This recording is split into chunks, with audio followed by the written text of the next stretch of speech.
బలపరుచు దేవునికి మహిమ కలుగునుగాక. ప్రియ స్నేహితులందరికీ దివ్య వాక్యోదయం.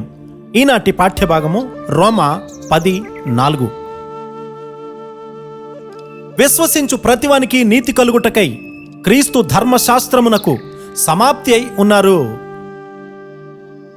మానవుడు మానసిక సాధనతో ఒక రకమైనటువంటి నీతిని పొందవచ్చు, కానీ అది మృతమైనటువంటి నీతి. యేసు క్రీస్తు వారి ద్వారా సువార్త వచ్చింది. ఈ సువార్త హృదయానికి సంబంధించింది గాని మనసుకు సంబంధించింది కాదు. ఒకవేళ ఈ సువార్త మనసులోకి మాత్రమే వెళ్ళినట్లయితే ఒక రకమైనటువంటి స్వీయ తృప్తి మనుషునికి వస్తుంది. మోషే ధర్మశాస్త్రానికి మాత్రమే మనము లోబడితే మనము ఆశీర్వాదాన్ని పొందము, కానీ అది మారు మనసు తీసుకుని రాదు. యేసు ప్రభు అని నీ నోటితో ఒప్పుకొని దేవుడు మృతులలో నుండి ఆయనను లేపెనని నీ హృదయమందు విశ్వసించిన ఎడల నీవు రక్షించబడతావు. నీ హృదయము సువార్త కొరకు చేయబడింది. సువార్త నీ యొద్దకు చేరినప్పుడే హృదయము తృప్తి చెందగలుగుతుంది. మన పాపాల నిమిత్తము యేసు క్రీస్తు మరణించారన్నటువంటి సువర్తమానము మొదట నీవు నమ్మాలి.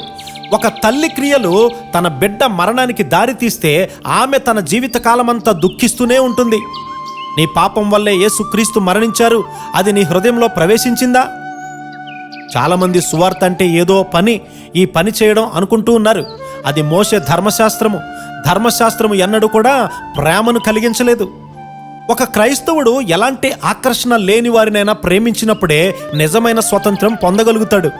ఆ ప్రేమ మెట్టుకు నిన్ను లేవనెత్తడానికి యేసు క్రీస్తు వారు నీ కొరకు చనిపోయారు. ఎందుకంటే దేవుడే ధర్మశాస్త్రాన్ని నెరవేర్చడానికి, మనుషుని వలె ఉండడానికి పరలోకము నుండి దిగి వచ్చారు కదా. హృదయాంతరంగంలో పొంగి పొరలి నోటి ద్వారా వచ్చేంతగా యేసుక్రీస్తు వారు నీలో ప్రేమను, జీవపు ఓటను ఉంచారు. యేసుక్రీస్తు వారి యొక్క మరణానికి పాపులలో ప్రధాన పాపినైన నేనే కారణమని నీవు గ్రహిస్తే నూతన జీవము ప్రారంభమవుతుంది. హృదయంలో దీనిని నమ్మడం ద్వారా నీతి తనంతట తానే కలుగుతుంది.